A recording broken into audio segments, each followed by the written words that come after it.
Lagi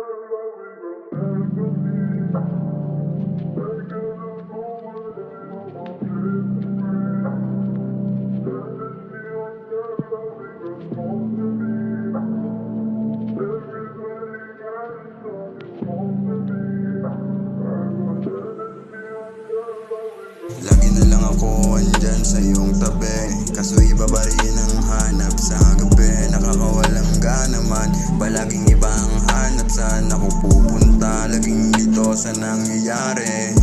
Andito ako, iba hanap mo parate. Sanay ka kasi nagpapalik ako sa'yo palagi. Hindi na ako katulad pa ng dati. Ngayon alam ko na, ngayon alam ko na, ngayon alam ko na, alam ko na. Ngayon alam ko na, ayaw mo na sa'kin. Naghahanap ka na ng lalaking papalit sa akin. Naalala ko pa yung mga araw na nahulog ka sa mga tatamis na salita na aking hinain. Kaya ngayon magsisi ka kung mag-iisa ka na lang palagi, at wala nang dapat pang paliwanag. Nga kasi ikaw naman may kasalanan sa lahat ng nangyayari. Ngayon alam mo na, pakiramdam ng nag-iisa. Kapag wala ka na, mas masaya kasi wala nang ang balakid. I don't need your explanation, I just wanna take a risk kung papalarin.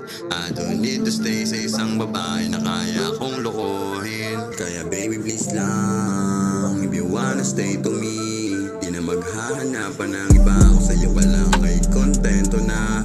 Para bang nasa destiny kung magarutan tayong dalawa. I wanna protect you sa mga lalaki na gustong kuhain ng nag-iisang babae na para sa'kin. Kung ako lang din man ang dahilan kung bakit mo ako iiwan, sa huli ako ay magpaparaya. Sabi nga nila kung ayaw na sa'yo, ipasa sa iba. Para bang bote lang na may laman na marijuana. Yeah, yeah, yeah. Wala nang dahilan para hindi magpaubaya. Kung alam mo lang ang nararamdaman, baka di mo rin makayanan. Na para bang nawawalan na ng pag-asa. Kung inakala mo ako'y babalik, nagkakamali kasi di na magpapakita.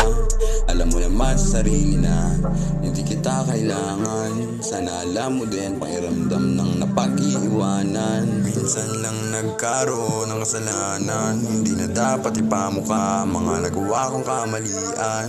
Kahit na ayaw mo na sa'kin, pinipilit ko na ibalik tiwala mo sa akin. Baby, the name you speak, that is the same boy, yeah. Why you asking to God with me?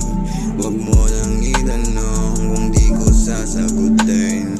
Alam mo rin naman sa sarili na mas lamang ka sa kanya. Di ko naman kayo kinukumpara sa isa't isa. Alam mo rin naman kasi kung sino ang mas maganda.